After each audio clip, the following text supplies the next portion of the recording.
ladies and gentlemen, you're most welcome here to our beloved space of the Walworth Road Synagogue. And on behalf of the Irish Jewish Museum, I have great pleasure in welcoming all of you to what I think will be a very special afternoon of Jewish poetry and song.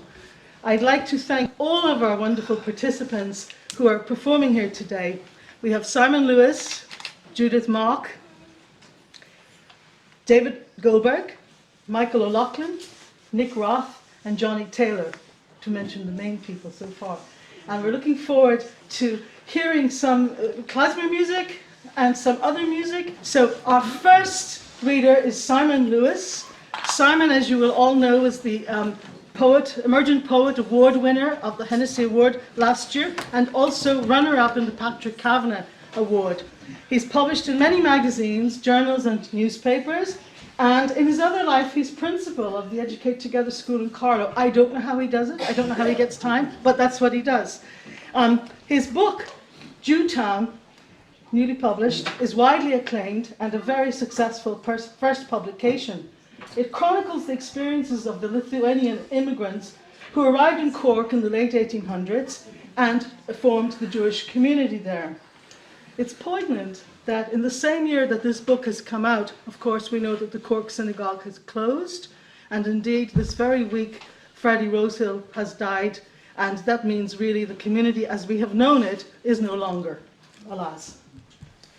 So that makes his work even more significant and poignant. He's captured the beautiful moments of the history of that Jewish community in Cork for us, and I'd like to invite Simon up to read from his book, which I would like to mention he will be signing copies of after this evening's performance today, and also he has given us kindly this signed book for our display in the museum. So thank you very much, Simon. Good afternoon, everybody. It's absolutely brilliant to be back in the Irish Jewish Museum again. I was here about a year and a half ago while I was still writing some of these poems. It took me about 5 years to write the collection, but I had a lovely time the last time I was there, and I promised I'd be back once the book was out, and here I am. So, I'm going to read just 6 poems from the collection, just to for a little bit of a flavour, and hopefully you'll enjoy them. The first poem is called Foot. When it was time to move to America, we left our home under cover. Father slapped me when I stubbed my toe on a jagged stone and let out a yelp.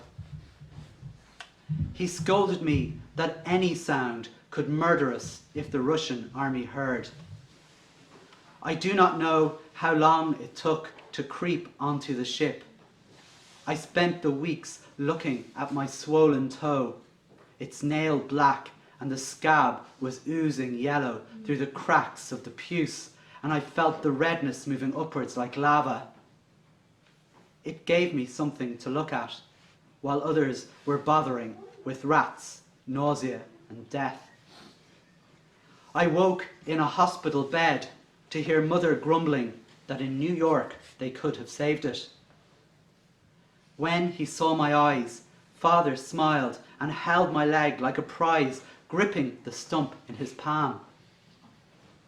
An artificial foot cannot feel the stone or gravel or the cracks of Blackrock Road or Albert Quay. But I knew I now was rooted here, one slow step after another, planted in this city. So as Yvonne was saying, the poems from Jewtown are a collection based on Lithuanian immigrants who fled from Lithuania, the Russian Empire, back in the late 19th century. And I think most Jewish people here would know the story behind how they ended up in Cork City. It would be said that they were fleeing, they got into these boats, and they arrived at the harbour, and the captain would have said, "Welcome to Cork," and they misheard New York, or so the story goes. I don't believe the story, but I mean, I'd be lynched for saying that. But anyway, they thought they got off the ship and thought they were in New York for probably about 10 minutes, and what could they do? As I said, as Yvonne was saying, the community sort of grew from very small numbers to about maybe 400 people, so about just over 100 families, and they generally settled in an area just on the outskirts of the city near Albert Road, which became known by the locals as Jewtown, hence the name of the collection. There would have been no derogatory meaning of calling it Jewtown. It just was a nice, friendly way. The Jewish people in Cork were treated, at very worst, with apathy, and at very best, they were integrated very well in the community. And as we read, I'll maybe say a few other words about the community as it grew. The next poem I'm going to read is, I decided I'd read a few different poems from the last time I was here, just so you won't be bored, those of you who've been here. And I thought I'd just take a few poems about children, mainly, and their journey through life, as well as these Cork people. So this poem is called Gathering Manna. Friday evenings, Father comes back, and I pray he sells all his rags, and we can have our Shabbos. I keep a stash of manna God sends to me up my nose, and I pick and stick the mossy, crusty crumbs under the mattress, away from my brothers for bad weeks. Once I spotted Father looking for his manna after shul, and I tried to pick a bit, share Hashem's gift. He sniffled. Keep on picking, he said. One day you might find some gold. Take us away from this. That was a poem inspired by a prompt in my writing group to write a poem about snot.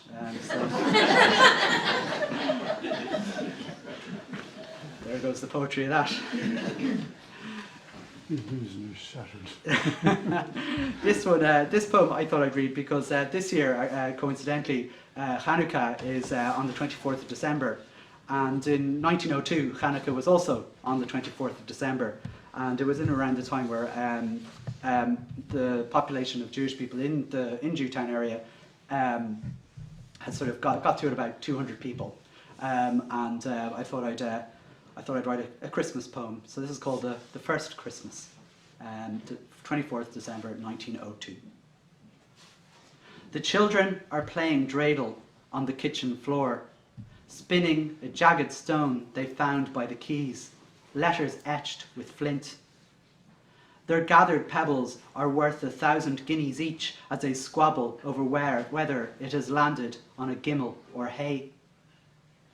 Mother is frying latkes on the stove, the pan spitting shredded potato and onion liquid hitting the fat, stinging her skin.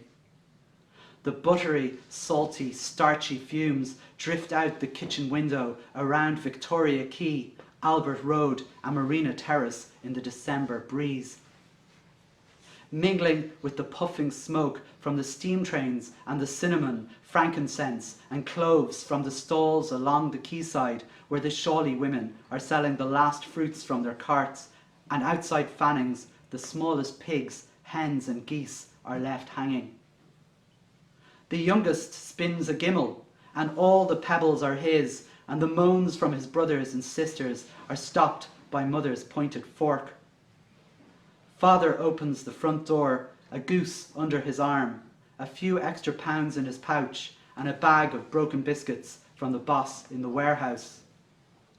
They sit together on the floor for a new round of dreidel, as orange, spice and train smoke rush in the window like family from far away, stopping for a visit, staying for an evening in the warmth of cooking and candlelight, as if they all know a great miracle is happening here tonight.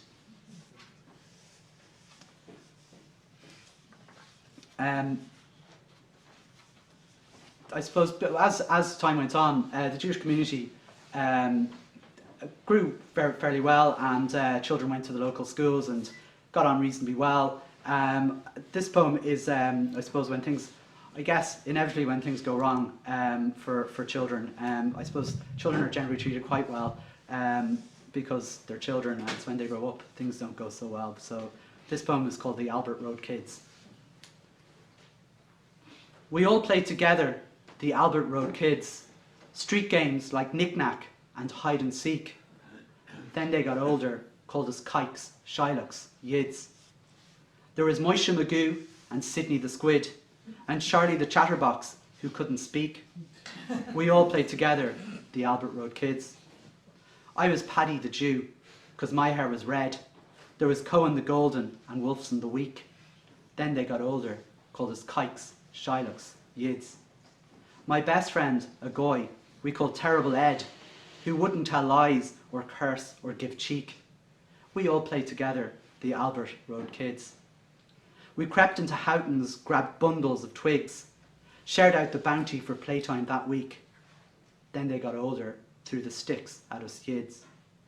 Our playtimes slowed down as we got educated. Our friends learned their lessons in mass every week. We did play together, the Albert Road kids. Then they got older, called us Kikes, Shylocks, Yids. I suppose one of the things is, as children got older, they ended up getting married.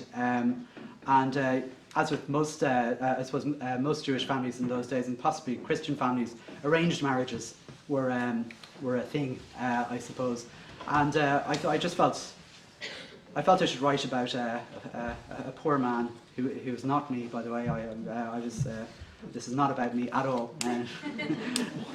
This is about a young man who was being forced to marry another Jewish girl who he isn't quite so pleased to marry. So it's called A Sonnet for Mara Under the Chuppah. I always thought my mother loved me until she ordered that I marry you, Mara, and I would love and honour you for eternity as it all had been arranged by my father. The first time I saw you was in Shoal, pink and plump, with a mole above your juiceless lip, unveiling every hair follicle in Cork, a condensed clump of wiry blackness as if pleading for a veiling. Standing under the roof of the chuppah, I fixed on a lily, a colourful white in the yellows and fuchsias, its beautiful petals pointed like a Magen David, and I could forget I was here to sign the ketubah until the rabbi pointed at the glass under my foot, and I was also in darkness, ready to be crushed.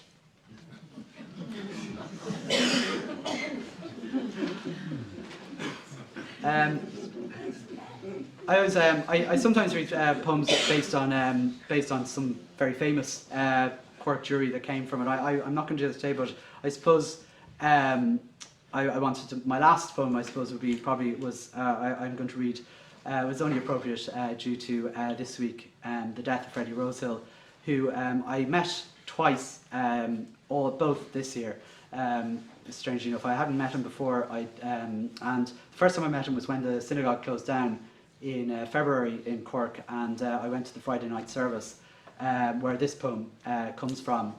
And the second time I met him, I was doing a reading in Cork, and I didn't realise he was going to come to that. And he was there in the front row, just kind of as far as you are from me.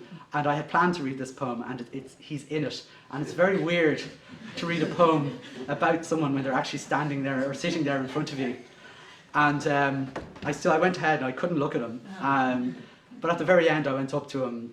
I sort of said, "Well, what did you think?" And he's paused and just said, "Very interesting." So I took that as he loved it. Yeah. This is dedicated to Freddie Rosehill. The last Sabbath at South Terrace Synagogue, February 2016. Shipped in from Dublin, the men gathered like beetles around the orange glow of the gas heaters, grumbling as the Sabbath candles were lit.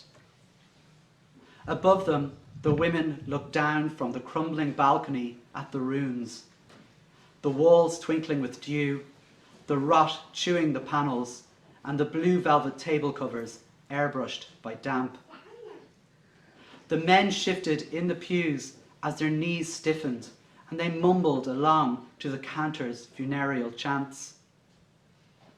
At the front of the show was Freddie Rosehill, his silver crutch rooted to the carpet, bearing the weight of his body, of the synagogue, of 120 years of peddlers, grocers, directors.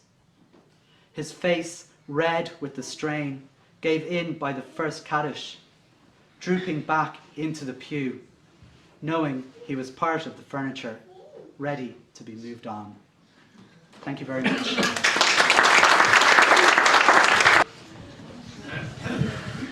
Great pleasure to be here.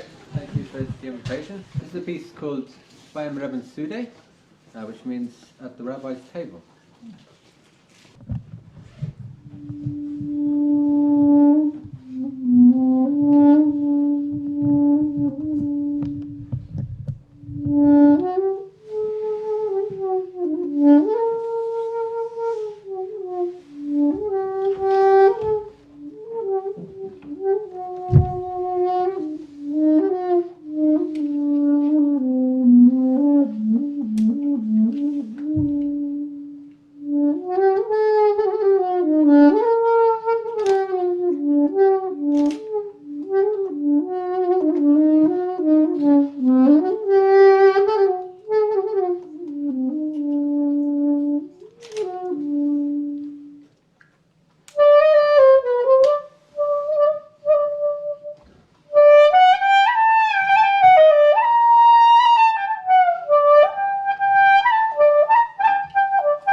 David Goldberg is here this afternoon. We're very pleased to have David with us.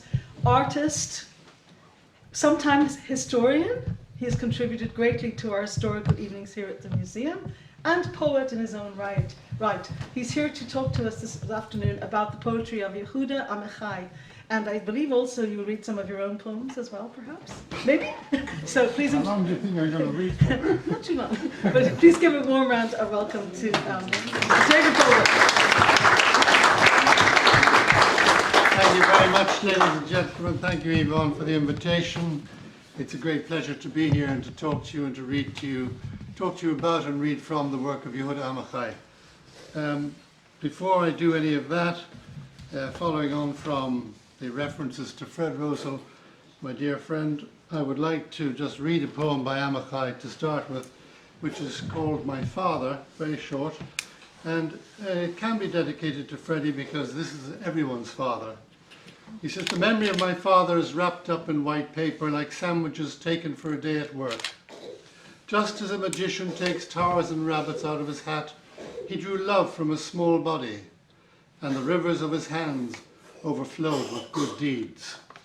Isn't that a beautiful, simple thought? Almost like a haiku.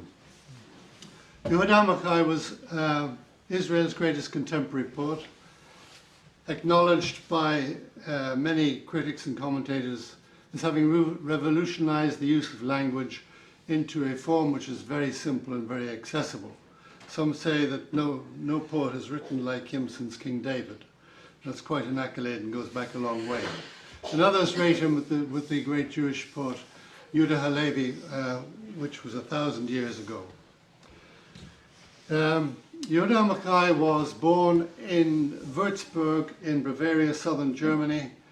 His name was Ludwig Pfeuffer, P-F-E-U-F-F-E-R. He was born into a very strong Orthodox community, quite large, and he was born into an Orthodox family. So he went to a school where he learned Hebrew and he learned study of the Hebrew Bible and the liturgy. And then the family, his father had a shop, which I think probably was one that sold ribbons and threads and buckles and shoes and so on. And then when they all went to Israel in 1936. He was 11 years of age at the time. The entire family went. It was a large family. And by the time he got to Palestine, as it then was, he was quite well versed in Hebrew. And it wasn't long before he was completely fluent in Hebrew. He fought in the Second War in the British Brigade in Egypt, and then he joined Palmach and fought in the 48-49 campaign of independence in Israel. He fought again in 1956, which was the Suez campaign, and again certainly in 1972, but I'm not sure about 67. Now, he was an acknowledged great poet in the world, translated into over 40 languages. He won innumerable prizes, was nominated for the Nobel Prize for Literature, but regrettably he didn't get it. He knew Paul Celan, who was another great Jewish poet of the survivor of the Holocaust, and they corresponded together. He knew many, many poets. So I'm going to just read some of the poetry of Amichai, but before I start, I'm going to try, if I can get my computer to work, I'm going to try and play for you a reading of a poem called Ein Yachav, which is a place in the Arabah Desert. And this is being read by a man who has translated it into English called A.Z. Foreman. It's on my computer. Yehuda Amichai. נסיעה לילית לעין יהב בערבה, נסיעה בגשם, כן, בגשם. שם פגשתי אנשים שמגדלים תמרים, שם ראיתי עצי אשל ועצי אשליה, שם ראיתי תקווה דוקרנית כמו טל דוקרני, ואמרתי בליבי, אמת, התקווה צריכה להיות כמו טל כדי להגן עלינו מן הייאוש. התקווה צריכה להיות שדה מוקשים. You might recognize one of the words there, which is Hatikva, and it is the Hatikva is the national anthem of Israel, means peace. So this poem is a night drive to Ein Yachav in the Arabah, a drive in the rain.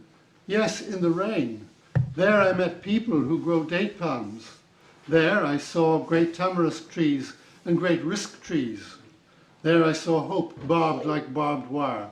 And I said to myself, it is the truth. Hope must be like barbed wire to keep out our despair. Hope must be a minefield. And in his poetry, you will find he takes ideas and he inverts them. He bores into them, he turns them around, he spins them around. And he creates a great deal of sound and language of great beauty in what he does. One of the great bodies of work that he produced were poems about Jerusalem where he lived. And he loved Jerusalem. And a very long poem, which I'm not going to read, called Jerusalem 1967. Just want to read the end of one section, which I think is quite amusing. Jerusalem, the only city in the world where the right to vote is granted even to the dead. I wonder if he'd ever visited Belfast with his Here in this extract, This is section 5 of the poem. He's going to synagogue on Yom Kippur 1967 in the old city, and as he goes through Damascus Gate he sees an Arab shop, and it has an association of an idea with his father's shop in Würzburg. On Yom Kippur 1967, the year of forgetting, I put on my dark holiday clothes and walked to the old city of Jerusalem. For a long time I stood in front of an Arab's hole-in-the-wall shop, not far from the Damascus Gate. A shop with buttons and zippers and spools of thread in every colour and snaps and buckles. A rare light in many colours like an open ark. I told him in my heart that my father too had a shop like this, with threads and buttons. I explained to him in my heart about all the decades and the causes and the events, why I am here now, and my father's shop was burned there and he is buried here. When I finished, it was time for the closing of the gate's prayer. He too lowered the shutters and locked the gate, and I returned with all the worshippers home. Another body of work is based upon the Hebrew Bible and the liturgy. And frequently in his poems we come across these references, and I'm going to read a couple of them to you now. But to introduce this poem called If I Forget Thee, Jerusalem, it's based on Psalm 137. How many of you remember a song, I think about the 60s, 70s, called By the Waters of Babylon We Sat Down and Cried? So maybe our musicians would be able to play By the Waters of Babylon. Robert Alter, in his great translation of the Psalms, translates this, and I'll read the first part up to the essential bit, where Amichai takes over and he explores this idea. By Babylon's streams there we sat, oh we wept when we recalled Zion. On the poplars there we hung up our lyres. For there our captors had asked of us words of song, and our plunderers rejoicing. Sing us from Zion's songs. How can we sing a song of the Lord on foreign soil? Should I forget thee, Jerusalem? May my right hand wither. May my tongue cleave to my palate if I do not recall you. And this is what Amichai writes.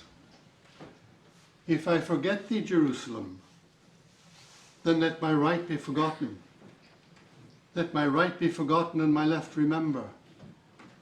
Let my left remember and your right close and your mouth open near the gate. I shall remember Jerusalem and forget the forest. My love will remember, will open her hair, will close my windows, will forget my right, will forget my left.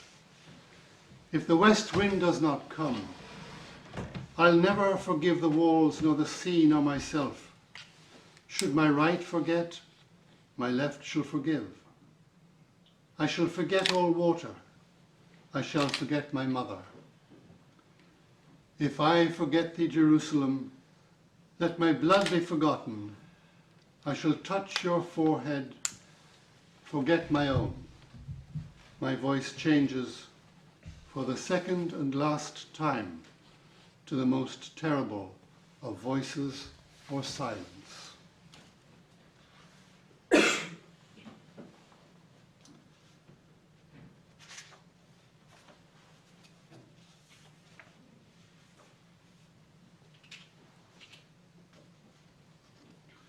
I'd like to read you a poem now, which is partially one of his love poems, but also it's a poem about his desire and his great force to live.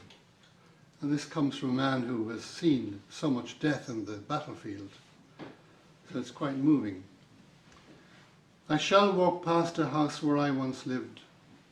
A man and a woman are still together in the whispers there. Many years have passed with a quiet hum of the staircase bulb going on and off and on again. The keyholes are like little wounds where all the blood seeped out, and inside people pale as death.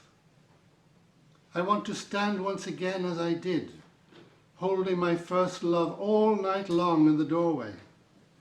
When we left at dawn, the house began to fall apart, and since then the city, and since then the whole world. I want to be filled with longing again, till dark burn marks show on my skin. I want to be written again in the book of life, to be written every single day till the writing hand hurts.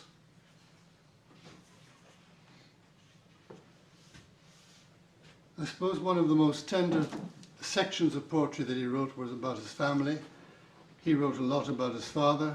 He wrote about wonderful poems about his mother on her deathbed and after her death. He wrote poems to his wives. He had 2 wives. He had 3 children, and this poem I'm going to read, I think one of the most tender I have ever come across. It is a poem to his son on his bar mitzvah.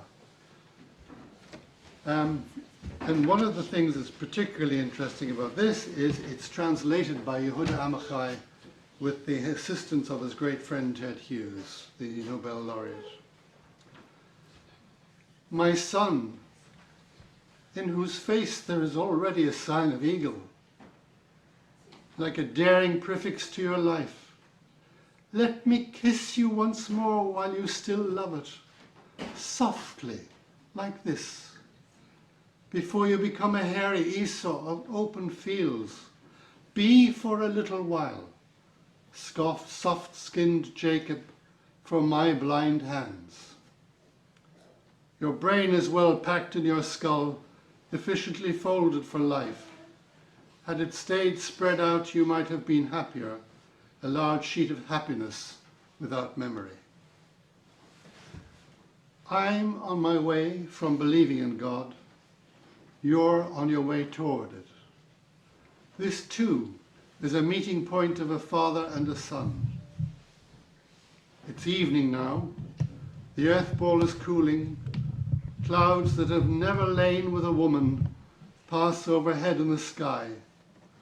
The desert starts breathing into our ears, and all the generations squeeze a bar mitzvah for you.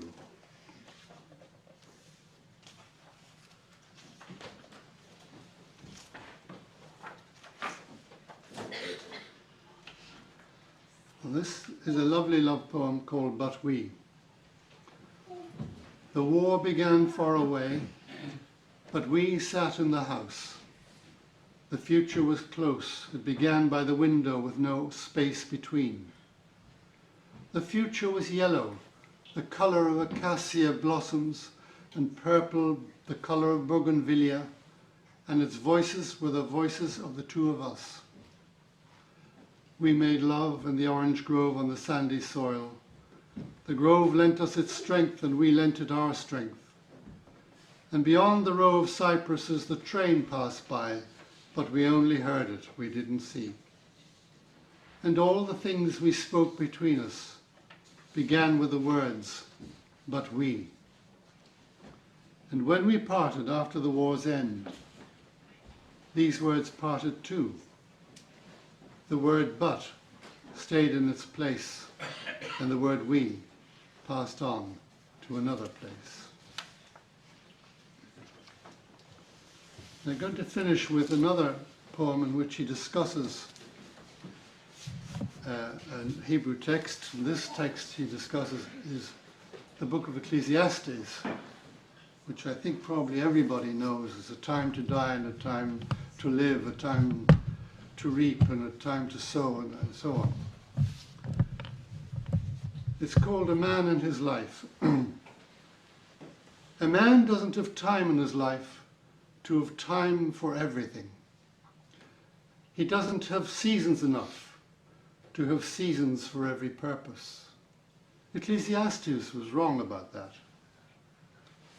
A man needs to love and to hate at the same moment, to laugh and cry with the same eyes, with the same hands to throw stones and to gather them, to make love and war in love, to hate and to forget, and remember, and to hate and forgive, and remember and forget, to arrange and confuse, to eat and digest what history takes years and years to do.